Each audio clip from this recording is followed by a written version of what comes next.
दोस्तों आज के इस दौर में वीडियो गेम खेलना भला किसको पसंद नहीं है। आज के इस दौर में कई लोग तो गेमिंग को ही अपना करियर बना चुके हैं। आमतौर पर हमने अपनी रोजमर्रा की जिंदगी में कई चीजों को शापित होने के बारे में तो सुना ही होगा, जैसे कोई कमरा या कोई जगह। लेकिन क्या आपने सोचा है कि वीडियो गेम्स भी शापित हो सकते हैं? जी हाँ दोस्तों, आपने सही सुना। हम बात कर रहे हैं वीडियो गेम्स के शापित होने की। लेकिन घबराइए मत, हम आज के इस दौर के वीडियो गेम्स की बात नहीं कर रहे, बल्कि हम बात करने वाले हैं 80 और 90 के दशक वाले वीडियो गेम्स की। तो नमस्कार दोस्तों, आप देख रहे हैं मिस्टीरियस नाइट इंडिया। आज के इस वीडियो में हम बात करने वाले हैं कुछ शापित वीडियो गेम्स के बारे में। तो बिना किसी देरी के let's move on the topic.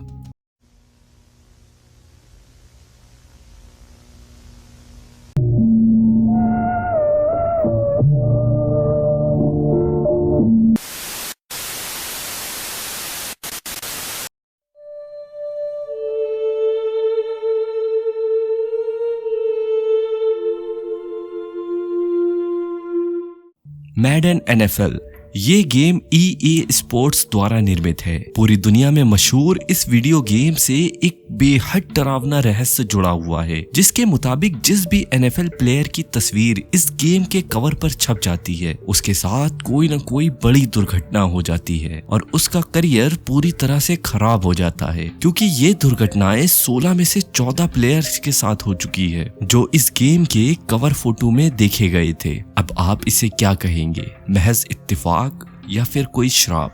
हमें कमेंट में जरूर बताएं। ताबू द सिक्स्थ सेंस साल 1989 में रिलीज हुआ ये गेम टैरोट कार्ड रीडिंग पर आधारित था, जिन्हें भविष्य दिखाने वाले कार्ड्स माना जाता था। इस गेम में आपको सिर्फ अपना नाम और उम्र बतानी होती थी, जिसके बाद कुल 3 टैरो कार्ड आपका भविष्य बताते थे। पर इस गेम में मौजूद टैरो कार्ड ने कुछ लोगों के भविष्य में उनके आने वाली मौत के बारे में बताया, जिसके बाद उन लोगों की सच में मौत हो गई। इस हादसे के बाद दुनिया भर में इस गेम को हमेशा के लिए बंद कर दिया गया।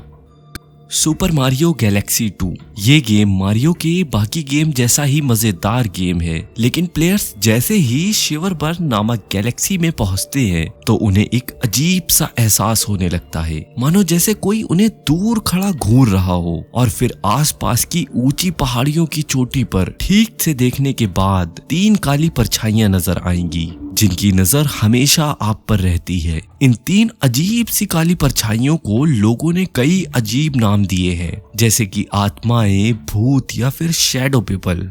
GTA 5 में माउंटेन बॉर्डर नामक जगह के पास एक बड़ा सा पत्थर है, जिस पर खूनी अक्षर में लिखा गया है जॉक। रात के 11 से 12 बजे के बीच इस पत्थर के पास एक डरावनी सी आत्मा दिखाई देती है, जो कि सफेद कपड़े पहने होती है। उसके मुंह और आंख से काला खून बह रहा होता है। कहा जाता है कि भूत बन चुकी इस औरत का नाम जेली नेविगस था, जिसे उसके पति चोक एवेलस ने पहाड़ी से खाई में ढकेल कर मार डाला था, और तब से उसकी आत्मा इस पहाड़ी पर मंडराती है। पर जैसे ही कोई भी उसके पास जाने की कोशिश करता है तो ये आत्मा अचानक से गायब हो जाती है।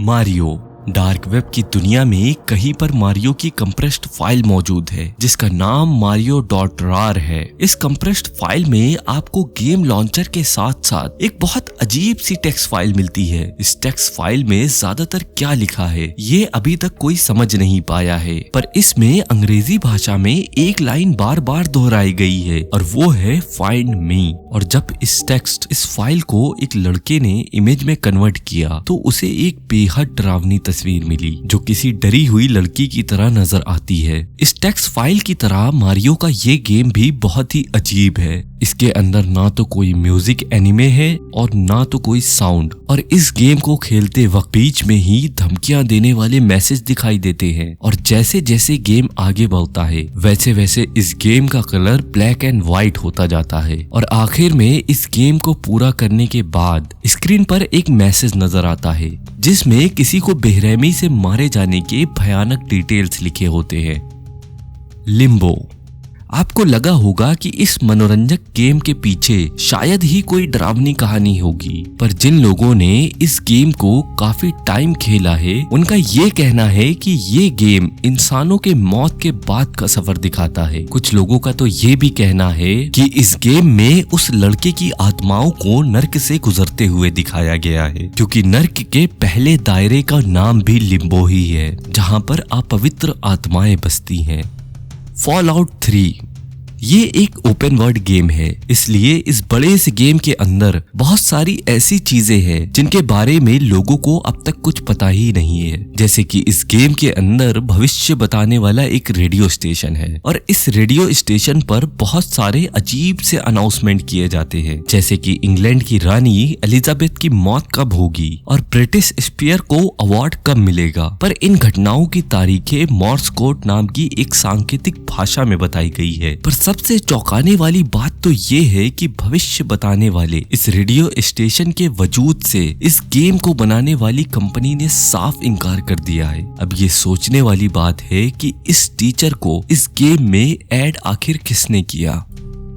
वर्चुअल बॉय गन कियोई जो निटेंडो गेम बॉय के निर्माता थे, उन्होंने वर्चुअल बॉय नाम का एक गैजेट बनाया था जिसमें खेलने लायक कुछ गेम डिजाइन किए गए थे, जिसे निटेंडो ने धूमधाम से लॉन्च किया था। पर साल 1996 के गेमिंग मार्केट में वर्चुअल बॉय बुरी तरह से फ्लॉप हुआ। इस वजह से युकोई डिप्रेशन में चले गए और अगले साल उनकी मौत हो गई। कुछ लोग जिनके पास वर्चुअल बॉय था, कहा जाता है कि उन लोगों को उन हैंडसेट के पहनने के बाद रोते हुए युकोई की आवाज सुनाई देती थी। और अजीब बात तो ये है कि आजकल प्रचलन में चल रहे virtual reality headset virtual boy में ही इस्तेमाल हुई टेक्नोलॉजी पर आधारित है।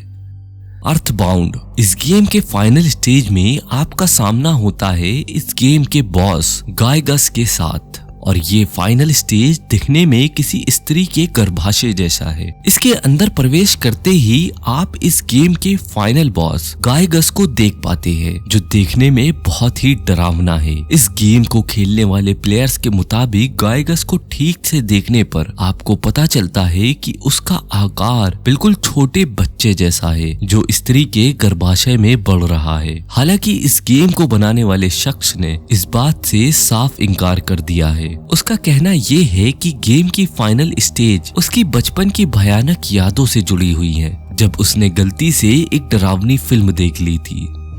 हालो 2 और 3 इन गेम्स में मल्टीप्लेयर मैचेस के दौरान अचानक से कुछ प्लेयर्स आ जाते थे, जिनका ना तो कोई प्लेयर टैग होता था और ना ही उनके ऊपर कोई हेल्थ बार होता था, और इसलिए उन्हें कहा जाने लगा गेम के घोस्ट। अगर कोई प्लेयर उनके ज्यादा करीब चला जाता था तो हेलो के ये घोस्ट उसे मार देते थे। और सबसे ज्यादा चौंकाने वाली बात तो ये थी कि इस घोस्ट प्लेयर को मारा नहीं जा सकता था। जिस तरह से ये घोस्ट अचानक से प्रकट हो जाते थे, उसी तरीके से अचानक से गायब भी हो जाते थे। सबसे कमाल की बात थी कि इस गेम को डेवलप करने वाले लोगों ने इस बात से इनकार किया है कि उन्होंने ये घोस्ट वाला फीचर इस गेम में ना तो ऐड करा है और ना ही उसे गेम के प्रोग्राम में डिजाइन किया गया है।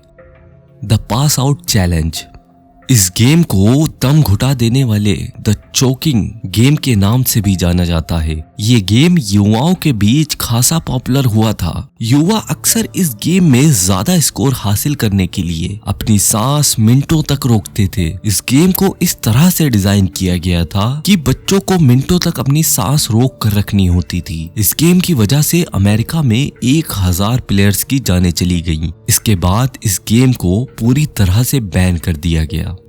तो दोस्तों, ये थी हमारे द्वारा बताई गई सबसे डरावनी और श्रापित गेम्स की लिस्ट। वैसे आपको इनमें से कौन सी गेम सबसे ज्यादा श्रापित लगी और क्या आपने कभी इन गेम्स को खेला है? अगर हाँ, तो हमें अपने अनुभव कमेंट सेक्शन में जरूर बताएं। वीडियो पसंद आए तो इसे लाइक करें और अपने दोस्तों के साथ ज्यादा से ज्यादा शेयर करें। तो हम मिलते हैं आपसे अगली वीडियो में, तब तक के लिए इजाजत दीजिए।